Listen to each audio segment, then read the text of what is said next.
राधे राधे दोस्तों। कैसे हैं आप सब। आज की कहानी है बहू।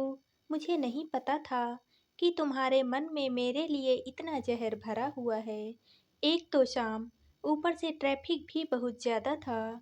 जैसे तैसे करके स्नेहा गलियों में से अपनी स्कूटी निकाल कर घर तक पहुंची। स्नेहा ने स्कूटी घर के बाहर खड़ी करी और घर में प्रवेश किया। उसे देखते ही लैपटॉप पर काम कर रहे उसके पति संजय ने कहा, स्नेहा, तुम्हारी मम्मी का फोन आया था। कब से तुम्हें मम्मी फोन लगा रही हैं, तुम फोन ही नहीं उठा रही हो। संजय की बात सुनकर स्नेहा ने कहा, हाँ, वो मैं स्कूटी चला रही थी। अब ड्राइविंग करते समय मोबाइल कैसे उठाती, तो सोचा घर जाकर ही बात कर लूँगी। अच्छा ठीक है, मम्मी कह रही थी कि वो 2 दिन बाद यहाँ आने वाली हैं। कहकर संजय अपने काम में लग गए। स्नेहा वहीं जड़वत खड़ी रह गई। तभी मेन गेट का दरवाजा खुला। उसने पलट कर देखा तो उसकी सास मालती जी अपनी पूजा की थाली के साथ घर में प्रवेश कर रही थी। उनकी नज़र नेहा से टकराई तो वो मुस्कुरा दी। उसे मुस्कुराता हुआ देखकर मालती जी ने भी अपनी मुस्कुराहट से उसका स्वागत किया और अपने कमरे, जो घर की बाहर की तरफ बना हुआ था, की तरफ चली गई। तभी संजय ने कहा, अरे तुम वहीं दरवाजे पर खड़ी रहोगी या घर में भी आओगी। हाँ। थोड़ी देर मौन खड़ी रहने के बाद स्नेहा अपने कमरे में गई और अपना बैग वहीं टेबल पर रख दिया। एक नज़र उसने कमरे की तरफ घुमाई और पलंग पर धम्म से बैठ गई।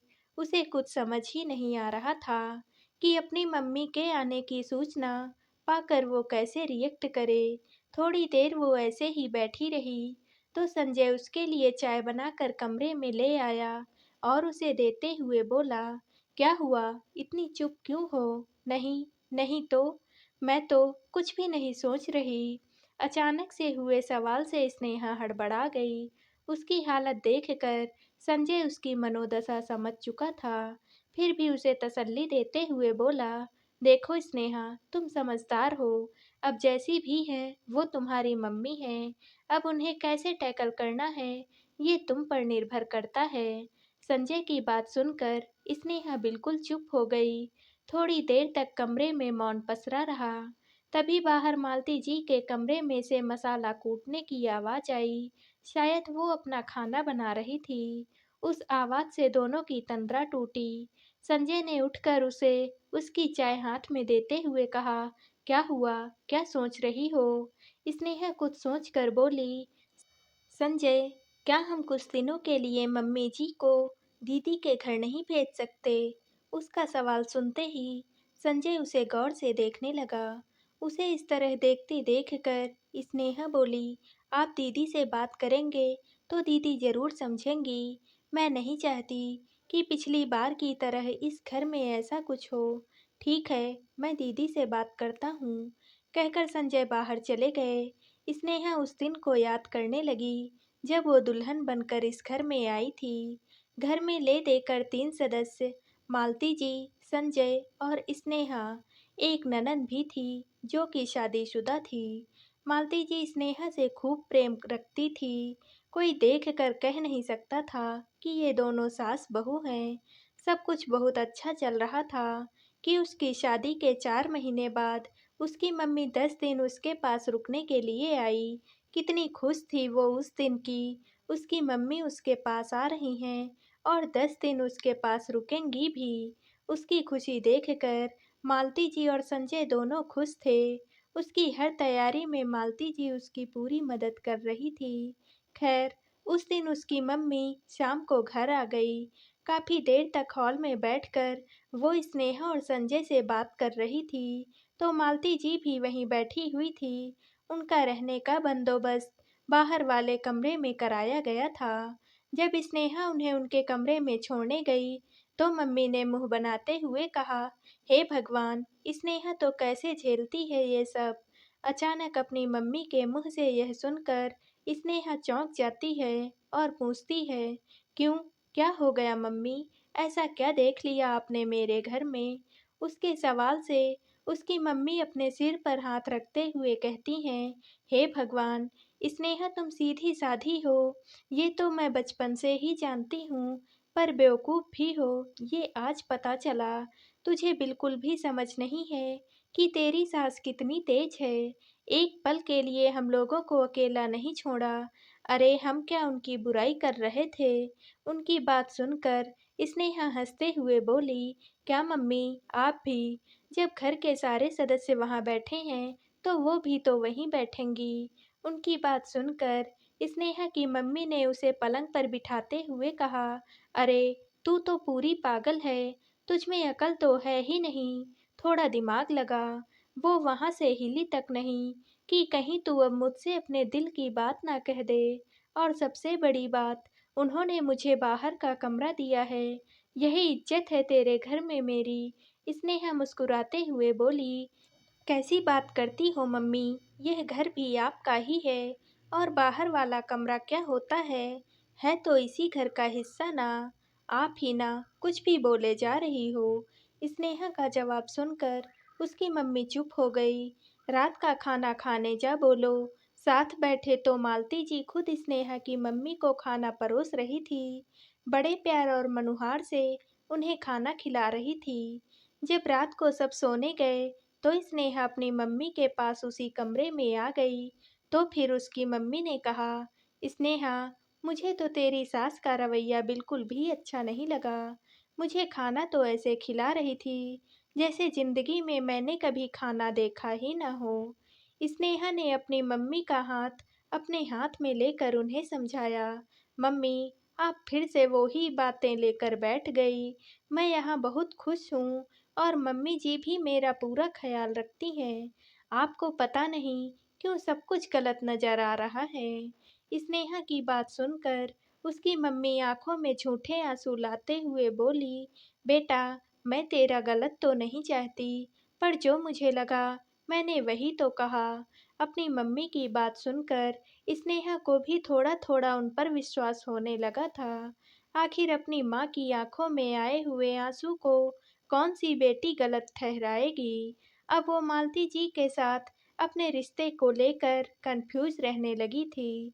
जब तक उसकी मम्मी वहाँ रही, वो हमेशा मालती जी के लिए स्नेहा के मन में जहर भरने का काम करती रही।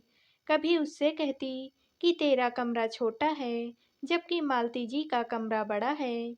उन्होंने जानबूझकर तुझे छोटा कमरा दिया है।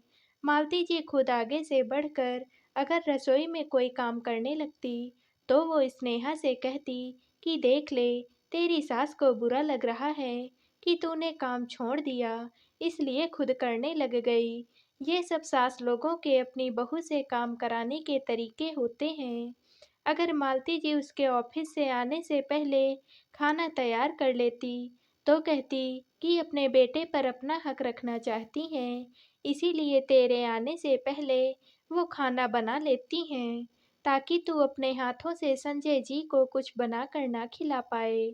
धीरे-धीरे स्नेहा पर इन सब बातों का असर होने लगा था, पर जिस दिन उन्हें घर से रवाना होना था, उसके एक दिन पहले स्नेहा के घर की शांति आखिर भंग हो ही गई। उस दिन स्नेहा अपने कमरे की सफाई कर रही थी, तो उसकी मम्मी उसे ज़बरदस्ती अपने साथ बाजार शॉपिंग कराने के लिए ले गई थी। उन्होंने शॉपिंग से आने के बाद सारा सामान यूं ही वहीं हॉल में लाकर रख दिया। तभी मालती जी भी उन लोगों के लिए पानी की ट्रे लेकर आई और वहीं आकर बैठ गई और सामान की तरफ देखते हुए बोली, आज तो लगता है आप दोनों पूरा मार्केट ही खरीद कर ले आई हो। स्नेहा, तुमने तो बहुत खर्चा करवा दिया अपनी मम्मी का। मालती जी का इतना कहना ही था कि स्नेहा की मम्मी ने कहा, अब समधन जी माना की बेटी ब्याह दी है, पर इतना तो हक बनता ही है ना कि उसे अपनी मर्जी का कुछ दिला पाऊँ। एक माँ अपनी बेटी के लिए जितना कर ले उतना कम है। उनकी बात मालती जी को अजीब लगी, पर वो चुप हो गई। लेकिन तभी संजय कमरे के बाहर आकर मजाक में बोला, अरे स्नेहा, इतना सारा सामान तो ले आई हो, लेकिन रखोगी कहाँ? अभी तो अपना कमरा पूरा फैला पड़ा है। संजय की बात सुनकर स्नेहा ने कहा, हाँ, मेरा कमरा छोटा है ना, तो मैं सामान कहाँ रखूँगी? उसकी बात सुनकर संजय झेंप गया, जबकि मालती जी हैरान होकर उसकी तरफ देखने लगी। संजय ने कहा, अरे इसमें कमरा छोटा है या बड़ा है वाली बात कहाँ से आ गई? उसकी बात सुनकर स्नेहा अपनी आवाज़ तेज करते हुए बोली, भला क्यों नहीं आएगी बात? कमरा छोटा है तो छोटा है, मम्मी जी अकेली हैं, लेकिन फिर भी इतने बड़े कमरे पर हक जमा रखा है, जबकि हम दोनों के लिए वो छोटा सा कमरा। भला मेरा सामान कैसे एडजस्ट होगा? मेरी मम्मी अगर मुझे कुछ दिला रही हैं, तो मम्मी जी को बुरा लग रहा है। मैं सफाई करते करते शॉपिंग करने चली गई, तो मेरे पीछे से आपने सफाई तक नहीं की। बहू है ना, वो खुद आकर करेगी। घर की नौकरानी समझ रखा है आप लोगों ने मुझे। घर का काम भी करूं, ऑफिस का भी काम करूं, इंसान हूं मैं, कब तक ही अत्याचार सहूं? उसकी बात सुनकर मालती जी बोली, अत्याचार? स्नेहा, तुम बात को कहाँ से कहाँ लेकर जा रही हो? और कौन से अत्याचार कर दिया हमने तुम पर? आप तो बोलिए ही मत मम्मी जी, यह सब आपका किया धरा ही है। आप चाहती ही नहीं हैं कि हम लोग खुशी खुशी एक साथ रहें। आप तो बस अपना हक जमाना चाहती हैं। जानती हूँ कि ये ज़मीन पापा जी की है, पर मकान तो हमने बनवाया है ना। नहीं तो एक बाहर वाला कमरा ही तो था यहाँ पर, लेकिन ये तो अपना ही मानकर बैठ गई। आप हमको दबा कर रखना चाहती हो। अरे कब तक आप हमारी ज़िंदगी में कुंडली मार कर बैठी रहोगी? स्नेहा ने मालती जी से जोर से कहा। ये बात संजय बर्दाश्त नहीं कर पाया और उसने आगे बढ़कर स्नेहा को एक थप्पड़ दे मारा। मालती जी संजय के पास आई और उसे डांटने लगी। संजय, तू पागल हो गया है, ये तेरी पत्नी है, इस पर हाथ उठा रहा है। इतने में ही स्नेहा की मम्मी भी बोली, समधन जी, मिल गई तसल्ली आपको। मैंने अपनी बेटी यहाँ मार खाने के लिए नहीं दी है। जब आप मेरे सामने ही इसके साथ ऐसा कर रहे हो, तो मेरे पीठ पीछे तो पता नहीं क्या-क्या करते होंगे। मेरी बेटी मुझे भारी नहीं हुई है, ले जाऊंगी इसे मैं अपने साथ। संजय अपनी सास से कुछ कहने को हुआ, तो मालती जी ने शांत रहने का इशारा किया और फिर आगे बढ़कर वो स्नेहा से बोली, मुझे नहीं पता था कि तुम्हारे मन में मेरे लिए इतना ज़हर भरा हुआ है। मुझे तो लगा कि तुम मुझे अपनी मम्मी जैसी इज़्ज़त देती हो। आप और मेरी मम्मी, एक सास कभी माँ नहीं बन सकती, इसका सबूत देख लीजिए आप। आपके बेटे ने मुझे थप्पड़ मारा है, पड़ गई ना आपके कलेजे को ठंडक आज। स्नेहा गुस्से में बहुत कुछ उगल चुकी थी। उसे बिल्कुल भी अंदाज़ा नहीं था कि वो क्या-क्या बोल गई। उसी समय संजय और स्नेहा आपस में बहस करने लगे। ठीक है, मैं अलग हो जाऊँगी। मालती जी के अचानक कहने से वहाँ पर मौन पसर गया। मम्मी, आप ये क्या कह रही हो? भला आप क्यों अलग? संजय ने कहना चाहा, तो मालती जी ने उसे रोक दिया, क्योंकि मैं तुम लोगों को अलग होते देखना नहीं चाहती, और वैसे भी मैं अपनी ज़िंदगी सम्मानपूर्वक जीना चाहती हूँ। इतना कहकर वो चुपचाप अपने कमरे में चली गई। वहीं स्नेहा अपनी मम्मी के साथ अपने कमरे में जाकर बैठ गई। संजय वहीं हॉल में एक तरफ सिर पकड़कर बैठ गया। तकरीबन आधे घंटे बाद मालती जी अपने सामान के साथ अपने कमरे से बाहर निकल आई और बाहर बरामदे वाले कमरे के दरवाजे के पास आकर खड़ी हो गई। उन्हें देखकर संजय ने कहा, मम्मी, ये सब क्या है? संजय, अपनी पत्नी से कहो कि मेरे पति के बनाए हुए कमरे को खाली कर दे और अपने घर में रखे। आज से मैं इसी कमरे में रहूंगी। मालती जी ने तटस्थ होते हुए कहा। आखिरकार संजय ने खुद जाकर वो कमरा खाली किया और मालती जी ने उसमें अपना सामान रख दिया।